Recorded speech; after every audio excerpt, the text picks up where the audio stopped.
if it isn't Princess Raggedy Apron. Kinsley's laughter pierced through the small cafe like nails on a chalkboard. The waitress froze mid-step, her cheeks flushing crimson as the laughter from Kinsley's entourage swelled. Kinsley Marlowe, the town's golden child, always got what she wanted: the latest designer bags, five-star vacations, and endless attention. To her, people like the waitress, plain, shy, and stumbling over their words, were entertaining. Today was no different as she sipped her overpriced latte, her glossy nails drumming on the table. Oops. Kinsley smirked as she accidentally tipped her water glass over the edge, splashing onto the waitress's uniform. Clumsy and slow? You're a walking cliché, aren't you? The girl's trembling lips tightened, but she said nothing, hurriedly wiping the table. Kinsley waved her off, already bored, but her friends couldn't stop snickering. Later that evening, Kinsley strolled through the parking lot, the glow of her phone lighting her face as she posted a story mocking the incident. She nearly dropped her phone when a raspy voice called out behind her, "Do you enjoy tearing people down?" It was the waitress. Up close, her piercing green eyes had a fire Kinsley hadn't noticed earlier. "You again? What do you want?" "I don't have spare change for you." Kinsley trailed off, her arrogance wilting under the waitress's intense gaze. "I want you to hear something," the girl said, her voice steadier now. "My name is Tessa. I'm not just the waitress. I used to have a life like yours, luxury privilege. But one mistake tore it all away. Do you think you're untouchable? Because I thought so too." Kinsley crossed her arms, unimpressed. "And what?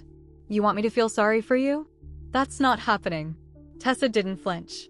"I trusted the wrong people. I let myself believe I was better than others. But when I fell, nobody caught me. Not even my so-called friends. One day, someone's going to expose your flaws, Kinsley. And when they do, who's going to stand by you?" For the first time, Kinsley felt a crack in her armor. Tessa's words clawed at her, painting a picture of isolation she'd never considered. Without her followers, fans, and wealth, who was she? Tessa didn't wait for an answer.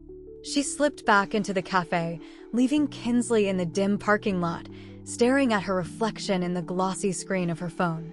For once, she wasn't sure she liked the girl looking back at her.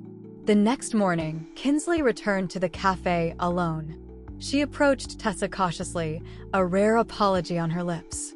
For the first time in years, she wasn't sure if her words would be enough.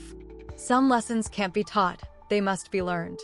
Kinsley's heart raced as she stood outside the cafe. Apologies didn't come easily to her. What if Tessa laughed in her face? What if she didn't care? But something deeper, a gnawing sense of shame, kept her rooted there. Gathering her courage, she stepped inside. The cafe was quieter than usual. Tessa was cleaning a table by the window, her back turned. Kinsley hesitated before clearing her throat. "Tessa." The waitress looked up, her expression guarded. I owe you an apology," Kinsley stammered. The words felt foreign on her tongue. "I was cruel to you yesterday, and it was wrong. I shouldn't have treated you like that." Tessa studied her, her face unreadable. After a long silence, she nodded. "It's a start." Kinsley exhaled, relief washing over her. "Thank you.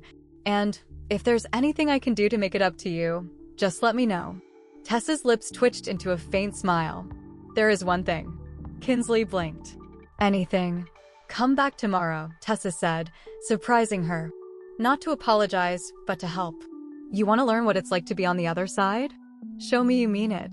For the first time in her life, Kinsley wasn't sure if she could handle the challenge. But she nodded. Sometimes, the hardest lessons are the ones we need the most.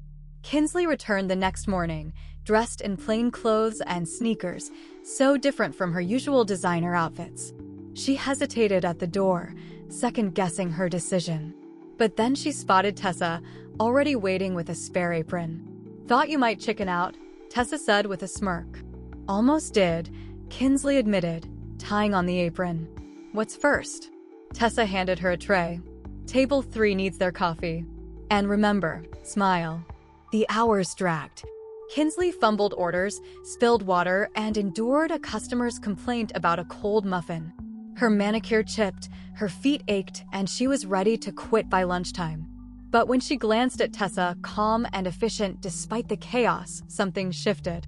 This was Tessa's world daily, yet she carried herself gracefully. After the rush, Tessa sat down beside Kinsley. "Rough day?" Kinsley nodded, wiping her brow. "I had no idea how hard this is." Tessa leaned back. "Now you do. But let me share something. That dark secret you overheard?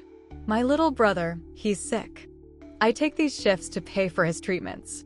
Every time someone mocks me, it's him I think of. He's my reason." Kinsley was speechless. Tears welled up as guilt surged through her. "You've got a chance to be better," Tessa added. "Don't waste it." From that day forward, Kinsley became a better person and a true friend to Tessa, finding purpose in using her privilege to help others. The most powerful advice is this: be kind, for everyone you meet is fighting a battle you know nothing about. Kindness can transform relationships, heal wounds, and create opportunities for growth and understanding. It costs nothing, yet it is priceless. Whether you're pursuing personal goals, facing challenges, or interacting with others, approaching life with empathy and compassion can make a profound difference. Remember, success is not just about achieving great things, but also about lifting others along the way. The world doesn't need perfection. It needs people who care. If this story inspired you, subscribe for more. Thanks for watching.